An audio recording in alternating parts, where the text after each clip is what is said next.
Man, you guys got here just in time because you're about to see the historical 750th screw driven into the deck right here today. Live almost. Okay, ready to celebrate with me? Yip, yip, yahoo. Okay, now that the celebration is over, we have another problem. This area is not wide enough for a board to fit in, so we're going to have to trim that down on the table. So the easiest thing to do would be just to cut it to fit right there. But if you did that, if you cut off that part, you'd have this part unsupported. So what I'm going to do instead is cut a chunk off of here and a chunk off of there so that you'll have 3 points of support. And there you have it. I didn't realize it all this time cutting this stuff outside, but when you cut it inside, it smells like bad milk, something fierce. So be sure to wear your bad milk filtration device.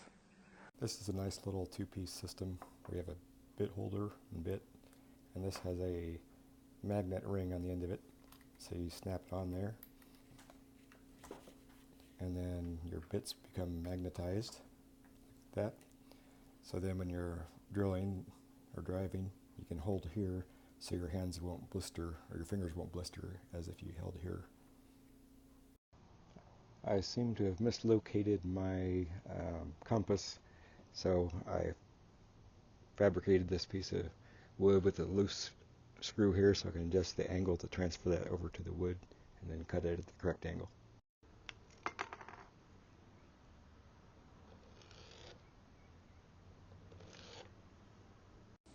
Again, the long piece is supported at the end so it doesn't splinter when it gets cut off.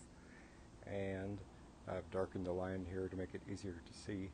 This particular saw has a nice feature that allows you to, if I can do it here,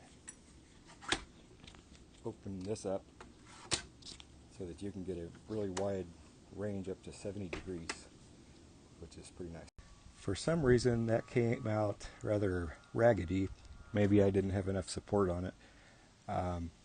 All the other cuts that I've made have been very crisp.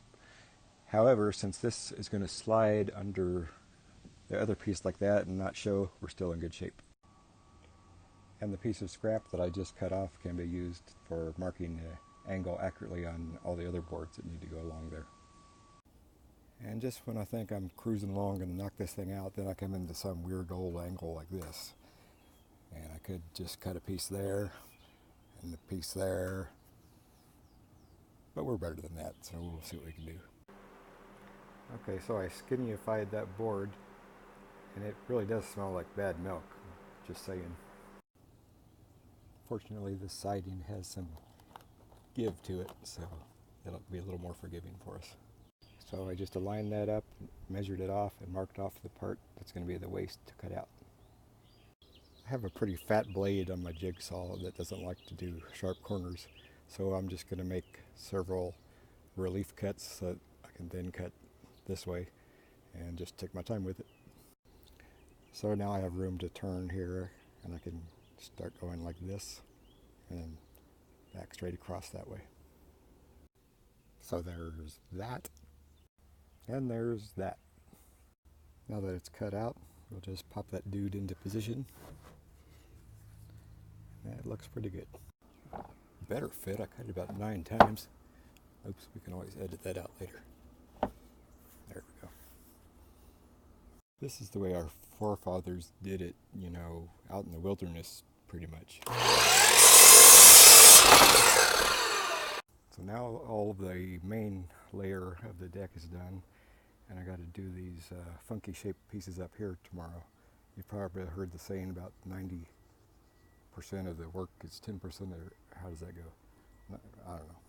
This is what I have remaining to do. Hope to get it finished today. This upper step here, and I've turned my saw around this way, so I use the step as a support for the long pieces, and also it throws the dust away from where I'm working. For minor irregularities like this section here, I just notch it out with my jigsaw. For more complex irregularities, I use a contour gauge, which is a series of small plates that you push to form the shape of your contour, and then you can use this side to trace it onto your wood. Boards are a lot like people. They can be twisted and warped. So I'm just going to probably remove these two boards, and it should be fine. Less than a foot unsupported between these composite pieces. It looks like when they originally built this deck, they didn't put any screws up against this edge, and it leaves these boards bouncy.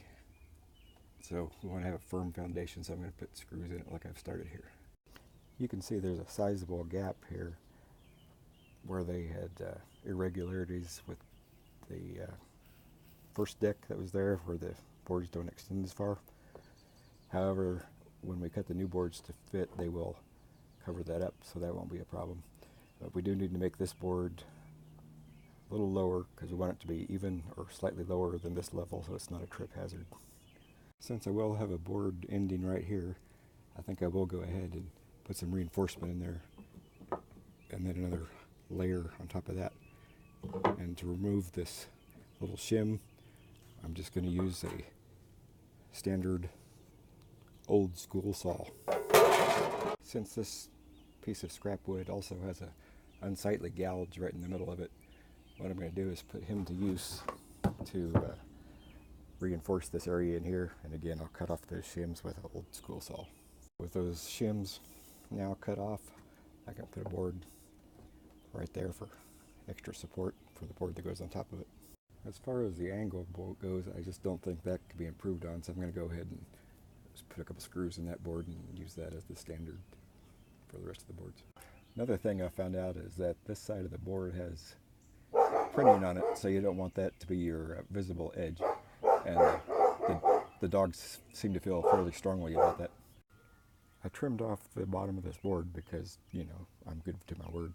But then I still have a problem now that it won't go all the way against the edge. And what's going on is the boards underneath, some of them stick out about 1/8 of an inch. So I'm going to attack that with the oscillating tool with the moon-shaped disc.